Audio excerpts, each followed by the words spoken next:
Hi, I'm Scott Horton from Anti-War Radio again, for those of you who joined us late. Our next panel will address the question, has the lobby captured political parties and the news media? First up will be Jeff Blankfort. He is a journalist and radio programmer at KZYX in Northern California and writes often for counterpunch.org.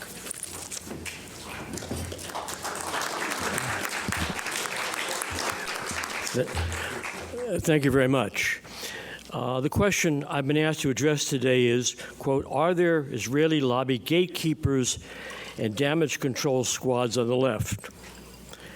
Speaking from 40 years' experience, the answer is clearly yes. Some years ago, historian and veteran left activist Lenny Brenner, who wrote extensively about Zionist-Nazi collaboration, a taboo subject for Phil over there, described the left as the rear guard of the Israel lobby. He was referring not just to the unwillingness of the left and the anti-war movement to challenge or even speak about the lobby, but to the efforts of its leading factions, all of whom claim to be anti-Zionist, to isolate the Palestinian struggle from protests against South African apartheid and U.S. intervention in Central America in the 80s, while Israel was occupying Lebanon and during the First Intifada, and not to talk about the role of Israel in Central America and supporting South African apartheid. 30 years later, nothing's changed. Same factions are still in control. With Washington also being Israeli-occupied territory, they have every base covered. Little wonder why the Palestine Solidarity Movement has not had the slightest impact on U.S. policy in all the years it's been in existence. Stephen Green, who examines State Department archives dealing with Israel-U.S. relationship for his book on the subject, Taking Sides, America's Secret Relations of Militant Israel, concluded that after Eisenhower, quote, Israel and Friends of Israel in America have determined the broad outlines of U.S. policy in the region. It has been left to American presidents to implement that policy with varying degrees of enthusiasm and to deal with tactical issues, end quote. There's a corollary to Green's conclusion. Within the left in general, and within the organized opposition to Israel's crimes against the Palestinians and Lebanese peoples, there are similar limits. The parameters in which Israel and its friends in America may be legitimately criticized, without the critic being stigmatized by being called an anti-Semite, have been adapted from misinformation concerning Israel-U.S. relations that has advanced over the years largely by Professor Noam Chomsky, and an admitted Zionist, and echoed by largely and most prominently Institute for Policy Studies' Phyllis Bennis. To a large degree, these parameters have been accepted without question by the left, by mainstream religious institutions, and sad to say, by many Palestinians and Arab Americans.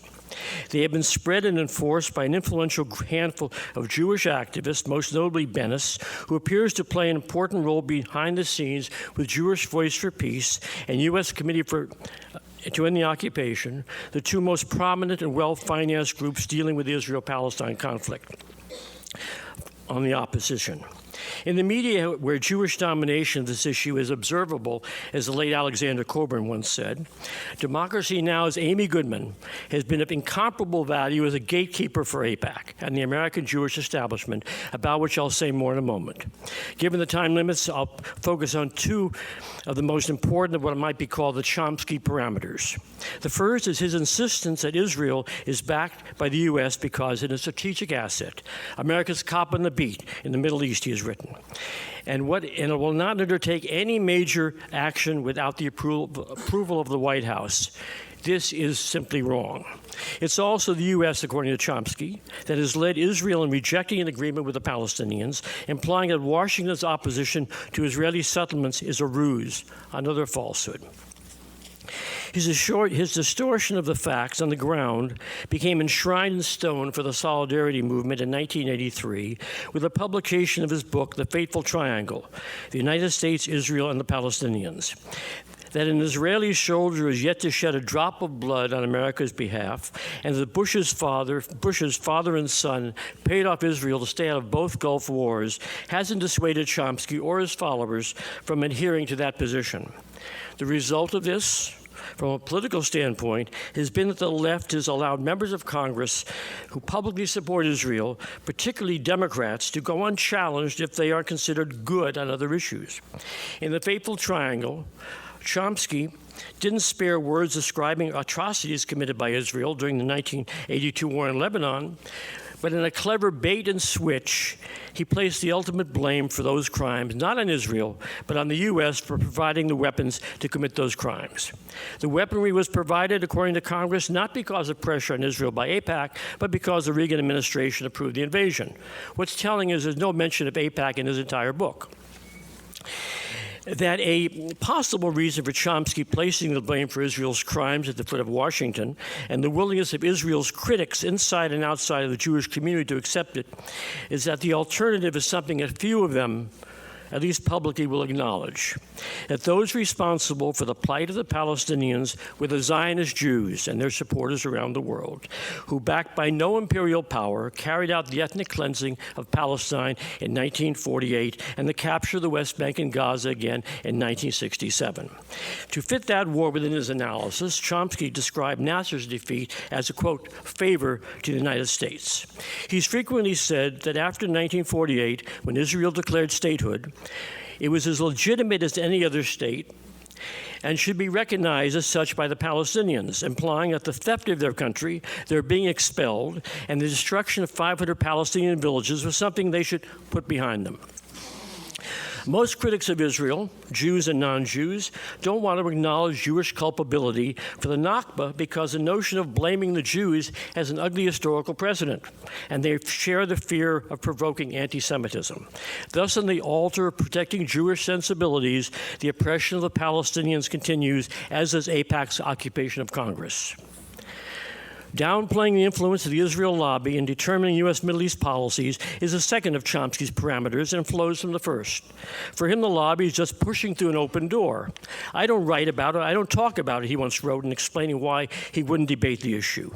The invasion of Iraq was a major threat to Chomsky's positions, particularly the attention given to John Mearsheimer's and Stephen Walt's excellent book, The Israel Lobby and U.S. Foreign Policy, which attributed the launching of the war to the lobby and punctured the left mantra that it was a war for oil.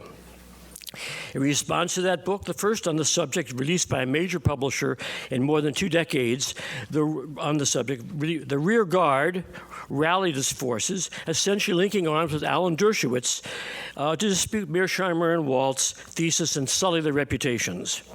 First on the attack, ironically, was Palestinian professor Joseph Massad, who had been targeted by a lobby group while teaching at Columbia. His experience had apparently taught him how to behave, and now the lobby leaves him alone. Excessively long attacks on the book followed, one by longtime AIPAC apologist and Chomsky favorite Professor Stephen Zunis, and another by Jewish Voice for Peace's Mitch Plitnick. Amy Goodman's response, however, took the prize for damage control, because as an untouchable icon of the left and with an ever-widening listening and viewing audience, what she does and doesn't say about is of singular importance. Rather than invite either Mearsheimer or Professor Walt to be a guest on her program to discuss the book, she brought in Chomsky, who obviously hadn't read it. It was no surprise he dismissed it. Mission accomplished for both of them. The exclusion of Mearsheimer and Walt and Goodman show what on this issue should be renamed damage control now is, of course, an experience shared by most, if not all, of today's speakers. Telling your viewers and listeners the truth about Israel-U.S. relations, the Iraq War, and the buildup to a war in Iran is clearly not on the Goodman agenda. Bringing in Chomsky to throw cold water on the Mearsheimer-Walt book was in keeping with their tradition of ignoring AIPAC. She never reports on the almost unanimous votes on sanctions legislation against Israel's enemies that AIPAC drafts for Congress, nor on its annual policy conferences here in Washington, which are not insignificant events. Even the public confrontation between Obama and AIPAC over new sanctions has rated only a single headline, on which she now intones every day is the War and Peace Report. What Goodman also shares with Chomsky and Bennis, another of her frequent guests, is their silence concerning the network of pro-Israel think tanks that dominate the Washington Beltway. We had to learn about the Project for a New American Century from the Scottish Morning Herald, years after PNAC, initiated and made up of predominantly Jewish neocons, began promoting regime change in Iraq. Today, we hear nary a word or its successors, the Foreign Policy Initiative and the Foundation for Defense of Democracies, which sprang into existence the day after 9/11, both of which also are dominated by Jewish neocons, some of the very same ones. When on a panel here in 2011, during AIPAC's policy conference, I asked an audience of over 100 people who had attended an ostensibly anti-AIPAC event an hour earlier if they had heard of either one of these organizations. Only one hand went up. How many here have heard of the Foreign Policy Initiative? Not many. How about Foundation for Defense of Democracies? Not many. Should wonder why not. Then there's the Washington Institute for Near East Policy, or WINEP, whose resident experts are quoted on a daily basis by the New York Times and other national media on Middle East issues, and who routinely testify before Congress on issues affecting Israel. Who, aside from the present company, knows that it was created by AIPAC in 1985 to do exactly what it is doing now? That its founding director, Martin Indyk, and one of its leading spokespersons, David Makovsky, were appointed by John Kerry to bridge the differences between the Israelis and Palestinians during the phony peace talks that are now going on.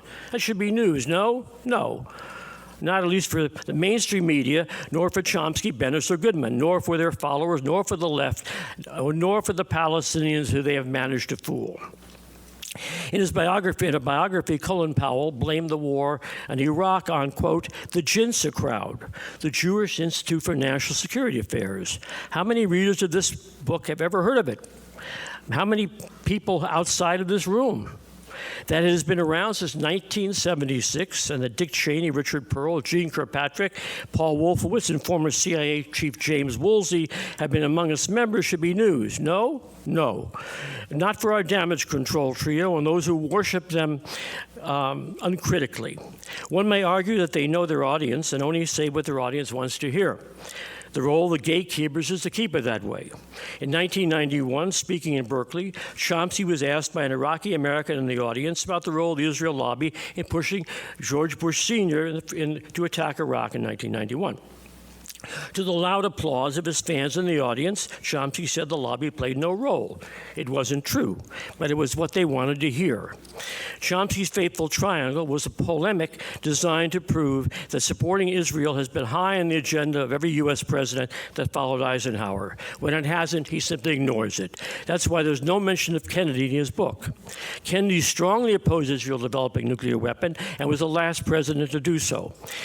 He also supported the Palestinian right of return and wanted it implemented to some degree. And the time of his murder, his Justice Department, under brother Bobby, was engaged in a serious effort to get the American Zionist Council, a creation of Israel's Jewish agency, to register a foreign agent. It became AIPAC.